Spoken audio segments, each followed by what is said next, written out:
Assalamu alaikum, how's it? Just dropping the volume there. We just waiting for them to go live. I'm Zaid Ismail, if you don't know me yet. Um, Hopefully it would have given it away the fact that it's live streaming on like my personal profile. But seriously, we're about to go online with, rather live with Annisa Essack on Radio Islam discussing the single parenting experience of a man, because we're always talking about single parenting from a women's perspective, and fortunately or unfortunately, the number of men that are also finding themselves in single parenting positions are much higher these days. So we're just going to see how this discussion goes and see where Anisa takes the discussion to in the questions she has. Also with me is my daughter who's camera shy, so you'll hear her piping in every now and again, and either saying something profound or being a peanut gallery. I'm not sure. We'll see how that goes. And so when she's ready to show up in mask and everything else on camera, then maybe you guys will be able to interact with her directly. But for now, got any questions for me or any questions for her, pop it into the comments and we'll have a look at it. And if it's possible to address it as part of the discussion with Anisa, I will. Otherwise, we'll stay online for a little bit after the interview is complete, and then hopefully be able to have some discussion or engagement or respond to some comments after that. My name is Annisa Essack. Okay, here we go. Show for Ramadan. As we come to the tail end, as we die Ramadan, as we are, you hear everybody talking about with just a few days left for the blessed month. A sad time, I think, for many of us Muslims, alhamdulillah. But we are talking about single parenting today, but from a different perspective, a man's perspective. Now, single fathers are sometimes viewed by their exes as the bane of their existence, but the opposite is also true. And often we hear about the single mothers and their struggles, and how often do we ask ourselves, or even those dads placed into the realm of being a single father, about their experiences. Now, if you go online, you'll find that single mothers usually dominate those spaces, talking about their experiences, good and bad. And also, I think, sometimes trying to break the stigma that comes attached to many, for someone being a single parent. And usually women bear the brunt of it, but men do too, from a totally different perspective. Today we are joined by Zaid Ismail, well-known author, life coach, mental health awareness advisor, and his daughter, Nadira bint Zaid Ismail, inshallah. And we're going to be talking to them about this particular topic, a man's perspective on single parenting. And who better to ask than the daughter about what she thinks of her father? With the daughter, she is the one who usually, I think, is more attached to her dad than she would be to her mom. Sons usually sort of gravitate towards the mother, whilst daughters towards their fathers. And I suppose Allah made it that way because daughters obviously will someday marry, and then they will look for a husband, and inshallah look for one who is going to be someone who is like her dad. So I think that's the reason why, but I stand to be corrected. Brother Zaid and Sister Nadira, Assalamu alaikum wa rahmatullahi wa barakatuh. Welcome to the show. Wa alaikum assalam wa rahmatullahi, and as always, jazakallah for having us on the show. Wa alaikum assalam.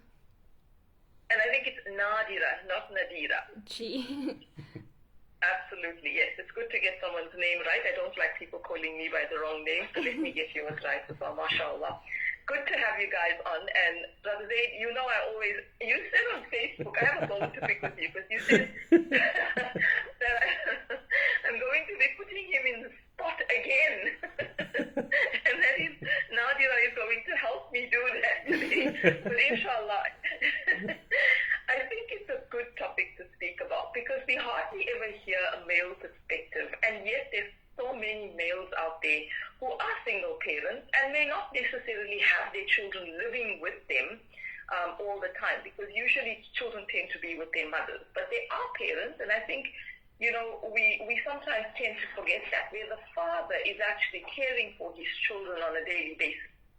And with the COVID pandemic, we've seen that as well, not necessarily because the parent was divorced, but because families have been torn apart by death.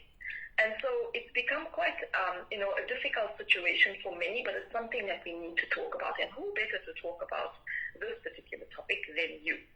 So, yes, I'm going going to put you in the hot seat this morning. And first of all, you are a single father.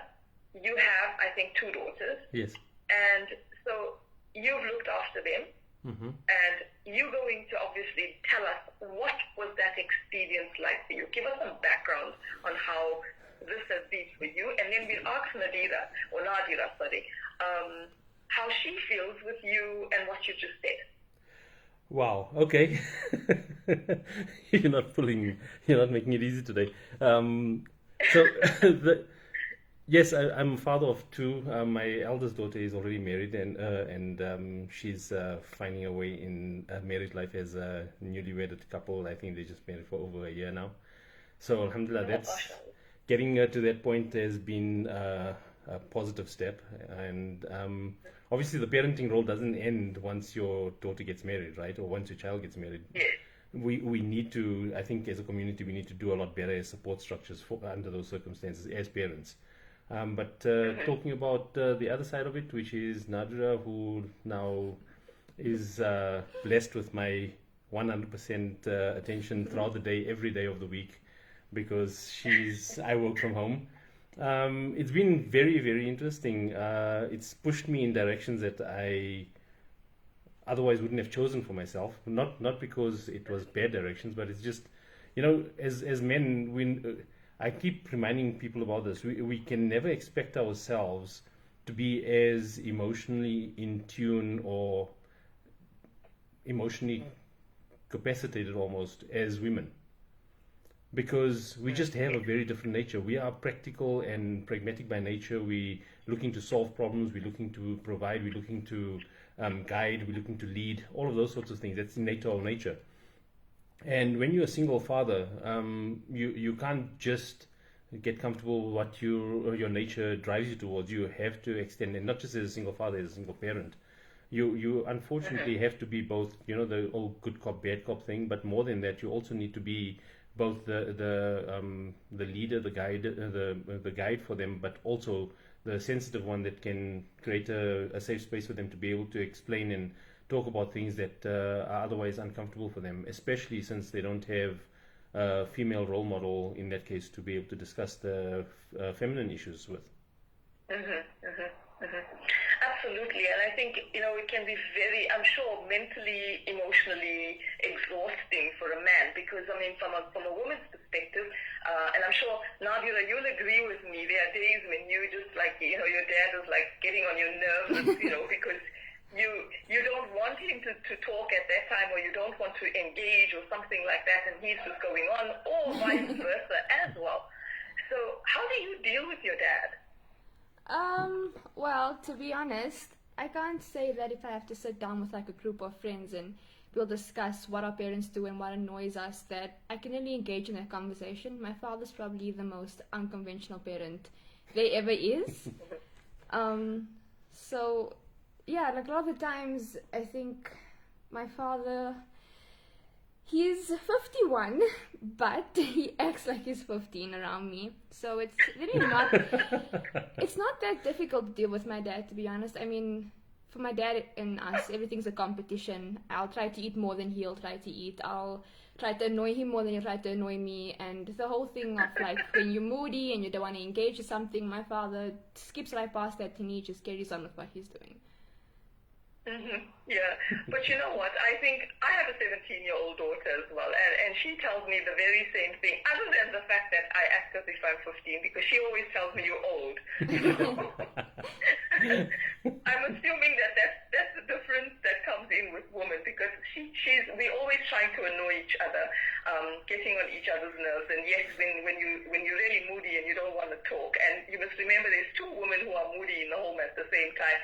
So I'm going to say that you're blessed, because I'm not sure how moody your father is. So you probably don't get him being moody, but you're the moody one, right? Shush. My father has his moments, but it's never should I say, out of the blue, just okay, my dad's moody or he's not in a good mood. Usually, if my dad has sugar, my dad is. After that, my dad's the moodiest person. He'll go to having the sugar high, and then it's just no. But other than that, my dad overshare. That's what I'm here to do. Basically, you're keeping him away from the Yeah. But I think this is an All right. important point, Annisa, is that when I said just now about kind of being led by our innate nature, and when it comes to this sort of thing, we need to kind of connect with the fact that that there is that difference in emotional sensitivity and emotional space that is needed. Yes.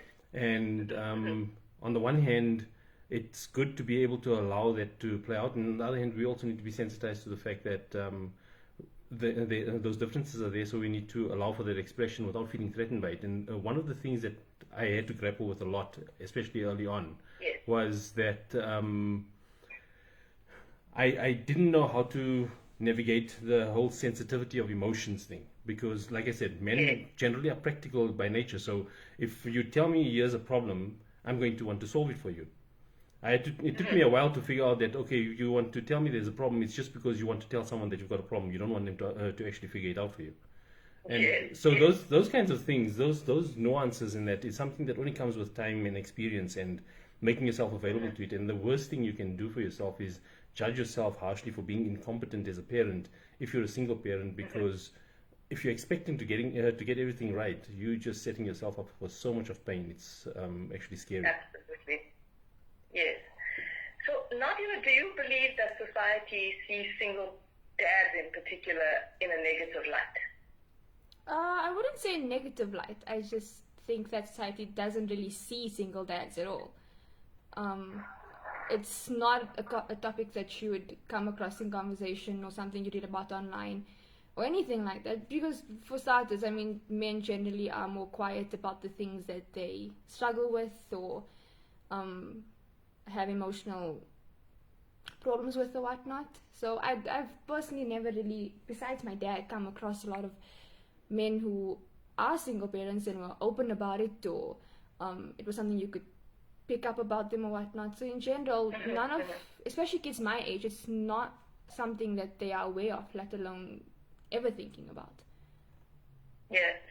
And Zay, for you, when it comes to, like, you know, when you look at, particularly within society, you find that women who are single parents, particularly when they're divorced, they have this sort of stigma attached, and society sometimes looks down upon them.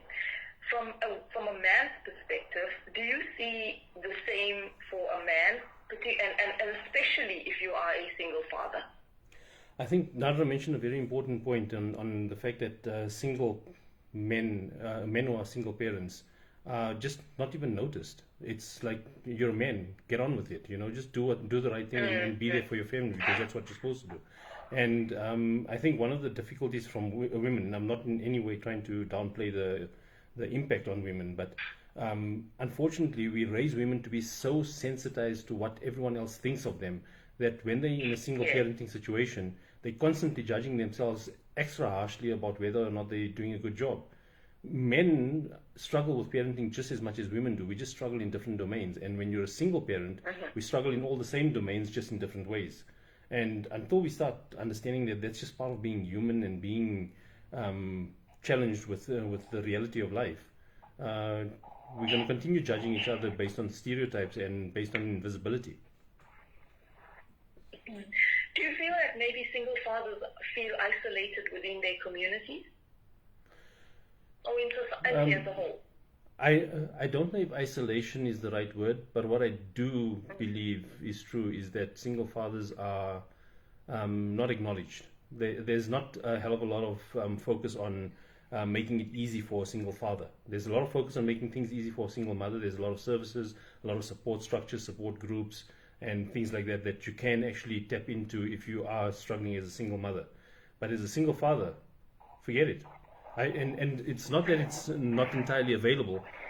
A few years ago, I tried to start up a single dad support group, and we had going for a few months, but the kind of discussion that was possible in there and the amount of attendance, there was more interest from the females in their families for them to attend those support groups than there was for the men themselves.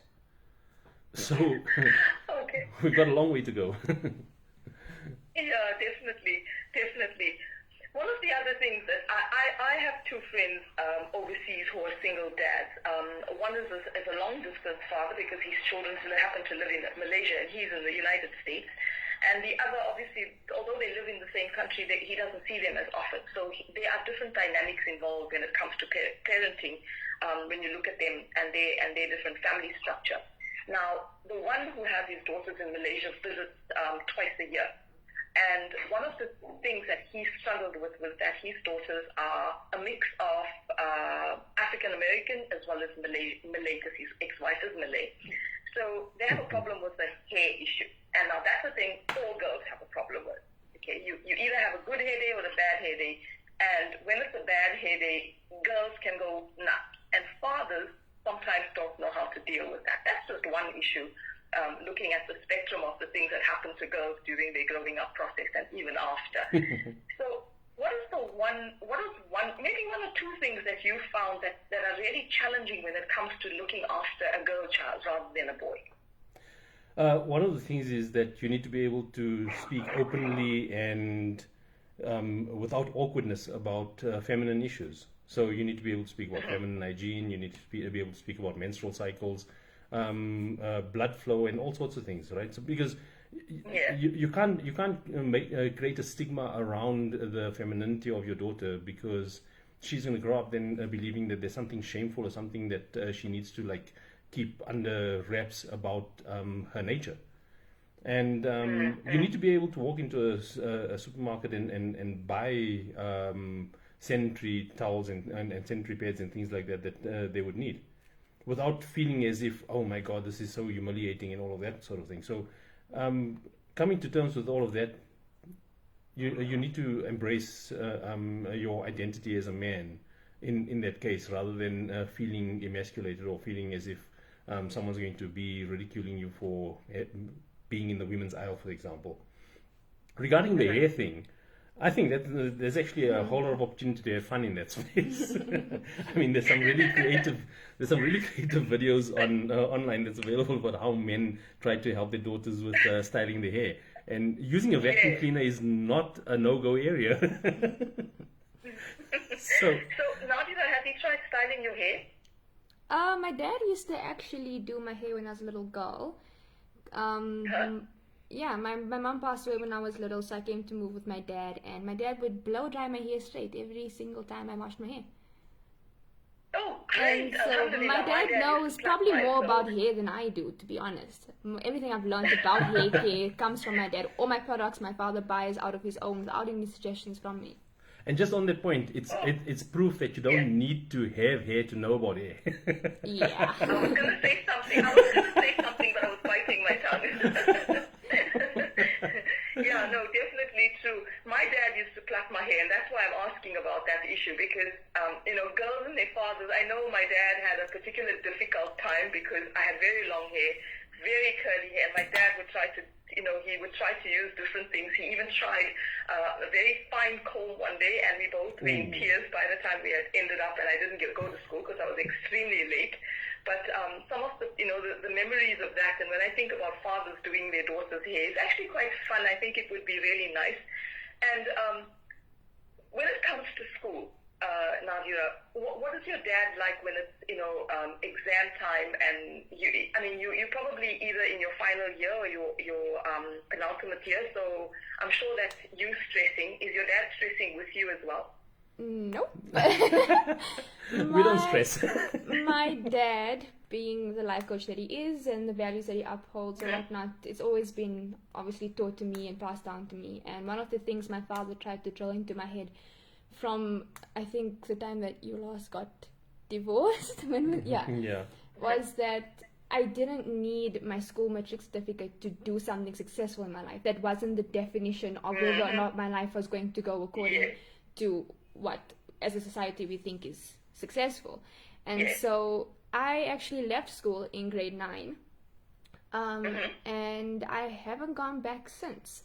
And for a lot of kids it was like, oh my God, how are you going to make it in life? What are you going to do now? What school are you going to go to? And at that point too, I was in the same headspace. I was like, I need to find a way to get myself a certification. I was looking at different schooling options, and my dad kept telling me, you don't need the certification. There's so many other things that you now have the time to learn and offer. And shukr alhamdulillah, I was patient and well, not really. My father forced me to be patient. She eventually trusted my advice. I eventually trusted my dad's advice, and I'm 17 years old, and I'm starting my official job in less than a week, without any matric certification. Yes. So, Yeah. it's not stressful. and just I think yeah, go ahead, Zaid, I'm listening. Marth, this is just a very important point that I want to mention around this. Some people will look at it and think, well, you're being irresponsible and school is important and everything else. And yes, school is important, but if we look at the emotional well-being of students in the more senior grades in school, someone needs to please give us reason to believe why it is so important for us to destroy the sense of self of the child just so that they can get a certificate that is not going to give them any head start in life. Exactly, yes. And when it comes to single parenting, like in my case, it's because Nadra's mother passed away, and that's how I got full custody of her. But in other cases, with bitter divorces and things like that, the children are already extremely emotionally duressed and traumatized in some cases. And now, through all of that, where they feel already as if they don't have a space, they don't have a space of belonging, they don't have a bond with their parents, things like that, and they feel torn apart. In many cases, they also feel responsible for the divorce having happened or whatever it was that caused the relationship to fail. And now, through all of that, with their sense of self completely destroyed and very fragile, we're now insisting that they must connect with the fact that if you don't get a matric certificate, guess what? You are useless. Yes. I think too much emphasis is placed on that piece of paper when it comes to a person's self-worth. And there's always time later to get it if they still want to progress further, right? But the point I'm making is that at some point we need to realize that taking care of the human in the child is more important than creating a future in this world for the child, because that's how we create. You know, everyone complains about the narcissist thing. You want to create a narcissist? I guarantee you, all you have to do is make sure that they are convinced that what they can achieve is more important than who they are. Yeah, definitely. And I think Bill Gates is clapping if he's listening in, because he didn't complete most of his education, and he wasn't very good at school. But I mean, today he's one of the richest men in the world. Yeah. And you know, education, the way we see it, the conditioning that we've been put through with regards to that. I think people kind of like stick to the rules instead of bending them a little bit, and because they're too afraid that they may sort of upset the apple cart in society. And for you to have done that now, and I speak from experience because my daughter's in a similar situation as Nadia. She doesn't have a South African education for the last 4 years. I just thought that the curriculum wasn't worth it, so we chose to do something else, and she is using a different curriculum altogether, and she loves it, and she found that online learning for her was really good. Learning within a community of people rather than a school system was even better, because you get life experience together with your education, something that you don't get when you are in college or in school. Absolutely. And even though it's online, she's still been able to learn about people across the world, their lives, and she's developed relationships with people, so much so that tomorrow if she has to up and leave to go to maybe Turkey or to Malaysia, she knows people there who she could hook up with. Yes.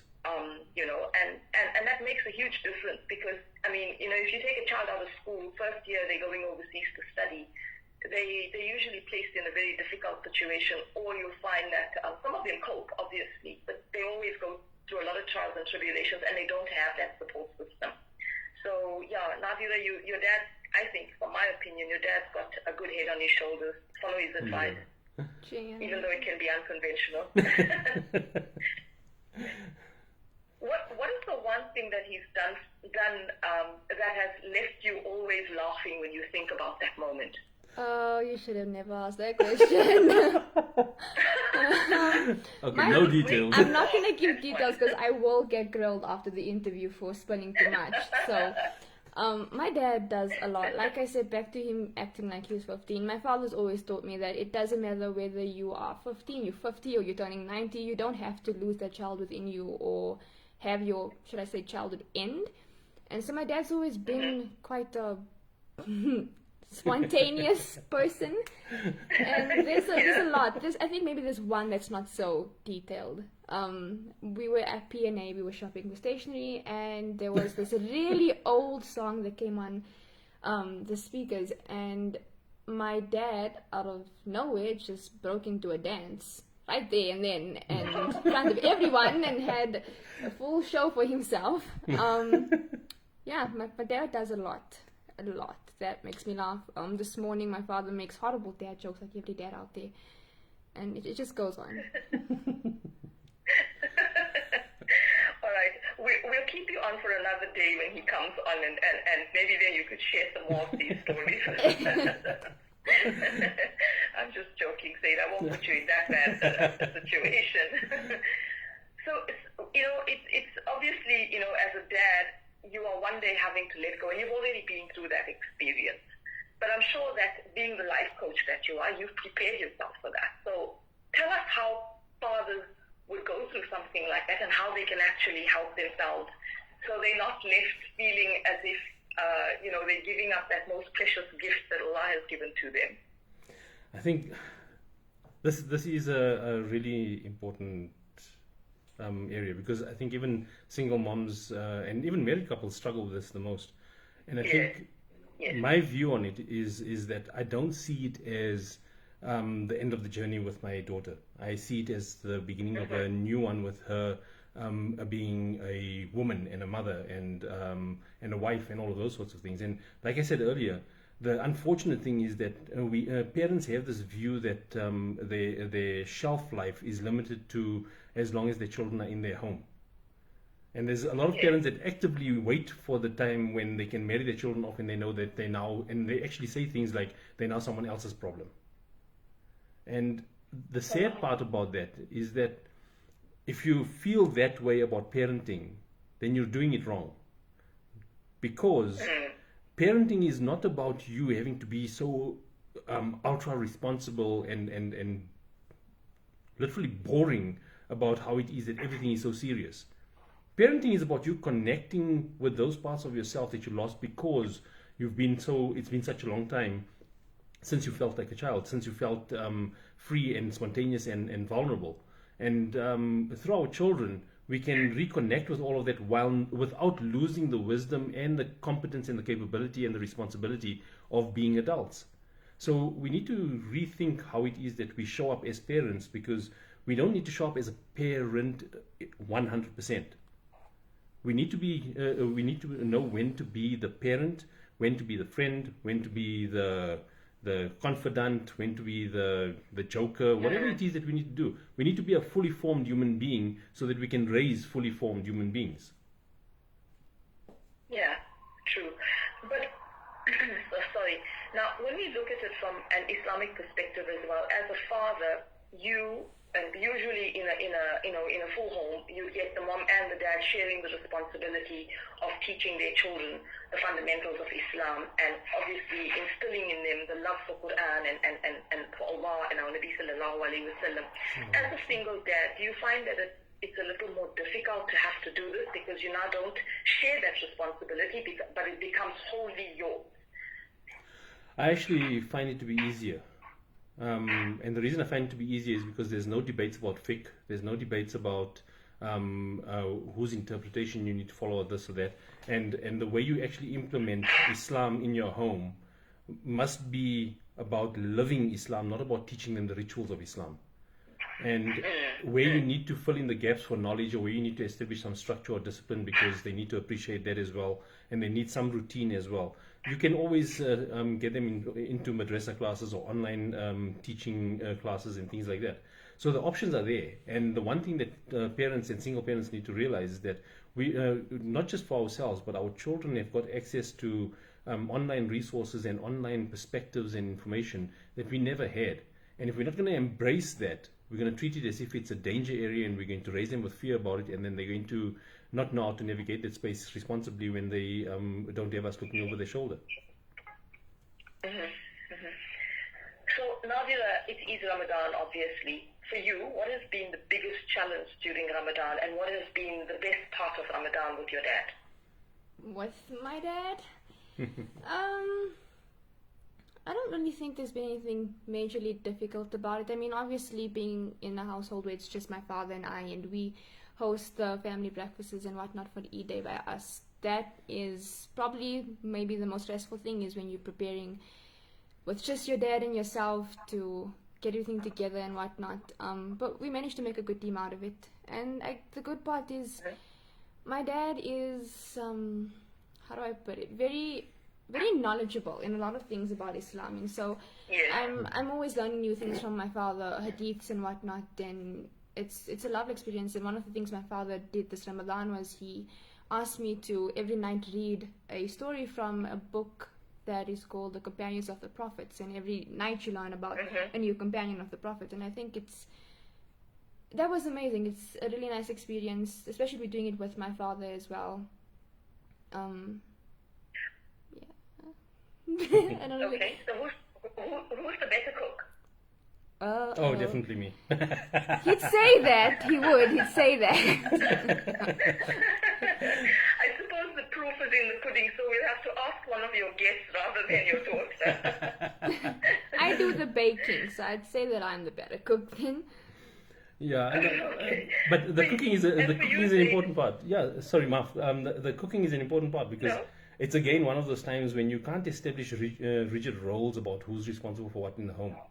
You know, I keep reminding myself and others that if we're going to keep focusing on the roles and responsibilities and rights and rituals of Islam, then we're going to lose the character of the Sunnah. And that's what I think is lacking in our community, is the character of the Sunnah is lost.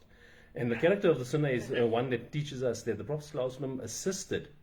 He didn't wait for things to be done because it wasn't his job, and he didn't expect his wife to be a full-time housewife. They had interests of their own, and they complemented each other in that way, and they learned from each other, they laughed with each other, and they helped each other out, and they took care of chores and everything together. And like I said, if we're not going to show up in the same way for our children, then we again establishing the stereotypes that have caused so much harm in our community. Absolutely. Well, unfortunately, we've come to the end of the slot, so I'm going to have to end it there. But I have like tons of questions that I could still ask, and we'll take you out of the hot seat, seeing that we've just got a few more days before Eid. So Nadira, Jazakallah khair for sharing your time with us, and Brother Zaid, the same with you. I really appreciate it. And inshallah, we can talk about this again, and we'd love to have a perspective from a single father. I think it's about time that we delve into the male perspective of many of the issues that society faces, because I think you can't look at one side and not look at the other. Yes. No balance, and that is something that's lacking within our community as well, where we tend to look mostly at the female side and not at the male side, and yet they go through the similar challenges and situations that need to be discussed and brought to the fore so that we can find ways to deal with this, because at the end of the day, being parents means that we are actually impacting on the next generation, and that is very important. Absolutely, and that's what we need to realize. Maf, continue. Yes. No, you go on. Yeah, I think. Quickly, so we can end. Yes. So that's, I just want to say something very quickly, is that the one most important thing that I can please ask parents, and single parents especially, to start just shifting in their perspective is stop seeing yourself as a single parent. You're a parent. Yes. Do what you need to do because you know what is important for you and your child or your children. And the more you're going to wait for someone to notice or acknowledge what it is that you're doing or how much your struggle is and everything else, you're just distracting yourself from your own capability and the blessings and the attributes that Allah has given you to be able to navigate anything. No soul will have a burden greater than it can bear. And this is part of that test to convince ourselves that if we just focus on what's important, we won't get distracted by the things that are out of our control. Yes, absolutely. Now, any words that you'd like to share, any advice that you'd like to share with us quickly? I think from my side as a youth to other kids who are living with parents who are, as my father said, single parents or whatnot, one of the things is if you're obviously we're at an age where you can understand this, it's important to understand that your mother or father, whoever it may be, or especially your father in this case, my father's a single parent, and I think it's important that we also have compassion for the times where they may not understand what it is that they need to do. Like people say, there's no rule book on parenting. There's no specific way in which you're supposed to do it. Everyone figures it out on their own, and just be patient with your father, be patient with your mother. They figuring out this journey with you at the very same time, and doing it together rather than at each other is going to be so much easier than expecting them to just show up and know what they're doing. Absolutely. Well, I think that's wise words coming from a young lady. Jazakallah khair to both of you for your time. Assalamu alaikum wa rahmatullahi wa barakatuh. Wa alaikum assalam wa rahmatullah. And that was Brother Zaid Ismail and his daughter Nadia talking to us about single parenting from a man's perspective and from... Okay, so for those of you that had a good laugh about my hair, thank you. If there's any questions or any comments, I can take a few minutes just to respond to that. And Jazakallah for the feedback, Jazakallah for joining us. And if you want to drop a question, well done to both, especially Nadra. Of course, you would say especially Nadra. I mean, seriously. Who's that? Hannah Hearts. I was going to ask if Appa's on here. We definitely need more insight on this. Yes, we have many lives to tackle. Yes, we do. We have a lot of live streams that we need to do. And yeah, if anyone's got any questions for Nadra as well, I'm happy for her to just respond to that quickly before we sign off. Otherwise, Jazakallah for the support and for showing interest in this topic, because it's a very important topic, and I think we definitely need a lot more effort to raise awareness of what it is that men are also contending with, because people only behave badly when they don't feel appreciated. So the more we start showing appreciation for each person's struggle, rather than only believing that one is a aggressor and the other one is a victim, we're never going to crack the code that's needed to restore some harmony and some wholesomeness to our community, inshallah. That's me, Zaid Ismail, and I look forward to doing this again with you sometime. Assalamu alaikum.